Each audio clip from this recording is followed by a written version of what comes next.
दोन निकाल दिले राहुल नार्वेकर त्यांची अध्यक्षपदी नियुक्ती केलेली आहे या समितीच्या अध्यक्षपदी हा नवीन येणारा कायदा असं वाटते का? आज काय सांगता येते त्याच्यात कारण आजच राहुल नार्वेकरांच्या आमच्याबद्दलचे निर्णयाचे युद्ध आमच्या विरोधकांनी हायकोर्टात जायचा निर्णय घेतला.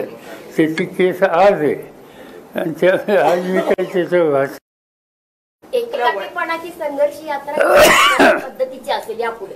एक गोष्ट सांगतो, 1980 साली माझ्या पक्षाचा 59 आमदार निवडून आले. अंतुले मुख्यमंत्री होते. निवडणूक झाल्याच्या नंतर मी परदेशाला गेलो. 10 दिवसांनी परत 59 आमदारांपैकी 6 सोडून सगळे गेले. म्हणजे 3 महिन्यात मी विरोधी पक्ष नेता होतो. तर विरोधी पक्ष नेतेपद गेलं आणि मी 5 लोक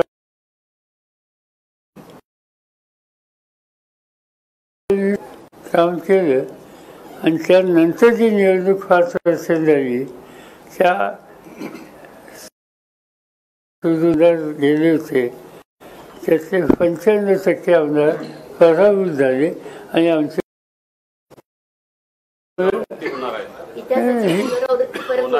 नेहमीच होईल.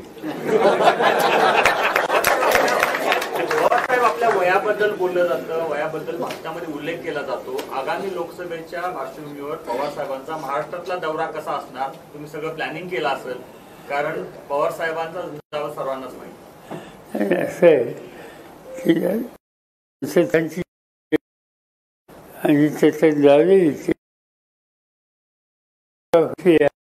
आम्हाला घ्यायच्या बरोबर सगळ्यांचा एकत्रित बसून तो कार्यक्रम ठरेल.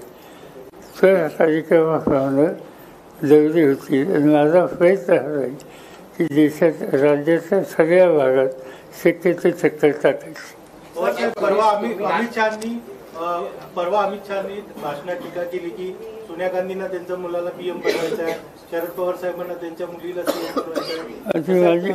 माझी मुलगी असेंब्लीला उभी राहत नाही, ती न विधानसभेला नाही ती लोकसभेला निवडून झाली. आणि आता त्यांना माहिती आम्ही त्यांना कळलं पाहिजे. पण ते अशा प्रकारे नॅरेटिव्ह सेट करतायत की यांच्या काळजी आहे फक्त, यांना बाकी काळजी नाही अशी त्यांची होती. आधी एका कुटुंबाचे 2-2 लोक कसे आहेत आणि किती त्याचा काय निर्णय घेणार. पाटील आज पुन्हा एकदा आपली भूमिका मांडणार आहेत. आंदोलनाची पुढची दिशा देखील ते ठरवणार आहे. खरं तर जे आम्हाला आरक्षण दिले ते मान्य नाही आणि ते टिकणार देखील नाही अशी देखील त्यांची काय माहिती नाही. पण साधारणतः कायदेशीर सल्ला यावरती जे देतात त्यांच्या मनात शंका आहे. माझ्या मनात ते हा प्रश्न सुचला तर मला आनंद आहे. पण जे विधेयक पास केलं एक्झॅक्टली असंच विधेयक 2018 हे 14 आणि 18 नाही सुचलेलंच असताना 2014ला केलेलं होतं. ते हायकोर्टातच विजय झालं.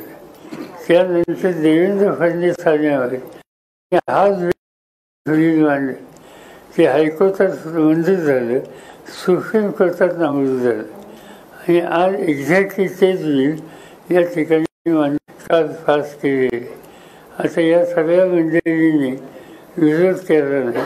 त्याचं कारण आहे की जरी काही असले ते यात सुचत असेल तर विरोधासाठी विरोध नको ही भूमिका आमच्या सगळ्या विरोधी मित्रांनी घेतली आणि एक वर्षांनी हा निर्णय घेतला.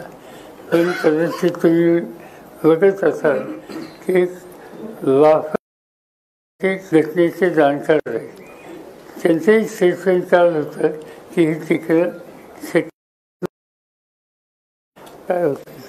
बारामती लोकसभा लोकसभा मतदारसंघात संभाव्य सुप्रिया सुळे विरोधात सुनेत्रा पवार अशी एक लढत होणार आहे. पहिल्यांदाच आपल्या पवार घराण्यात 2 सदस्य एकमेकांविरोधात लढणार आहेत.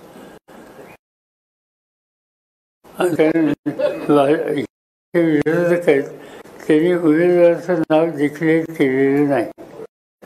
साहेब, हा प्रश्न मराठा आरक्षणाचा प्रश्न सुटला तर मला आनंद होईल असं म्हटलं. मात्र आपलं सरकारला या काही नक्की पर्याय असू शकतात नाही, सांगता येणार नाही एकदम. हा सगळं जाब बघावा लागेल. हा जो मागासवर्गीय आयोग होता त्याचा तोही मला माहिती नाही, तोही बघावा. तो अत्यंत महत्त्वाचा आहे. या सगळ्या तरी करून जनगणना करून 50%ची अट जी आहे येईल असं काही जाणकारांचंही मत आहे आणि काँग्रेसनेही तसं आपल्या ह्याच्यातून कॅम्पेन मधून सुरू केलेलं आहे. तर मराठा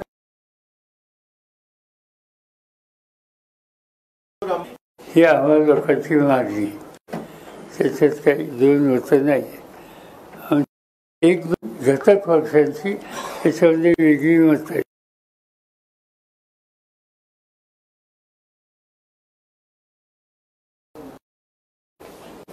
मनोज जरांगेंच्या आत्ताच्या भूमिकेला समर्थन आपलं आहे का? कारण त्यांनी सगळी सोयऱ्यांचा काय हेच माहिती आज कळेल. त्यांची आजच बैठक आहे ती नंतर सांगू. निवडणुकीच्या पार्श्वभूमीवर सोशल मीडियाचं जे काही हे होतं त्याच्यावर बंधन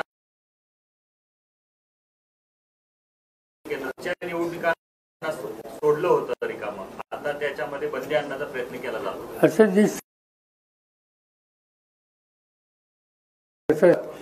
चॅनल तुमच्यापैकी त्यांनी काही बातम्या दाखवल्या, काही अनालिसिस केलं, त्यांना सांगितलं की तुम्ही ठेवा. याचा अर्थ काय? याचा अर्थ सरळ सरळ व्यक्ती गदा आणण्याचं काम सुद्धा करतात. त्यांच्यापेक्षा वेगळी मतं मांडली. एक प्रकारची हुकुमशाही.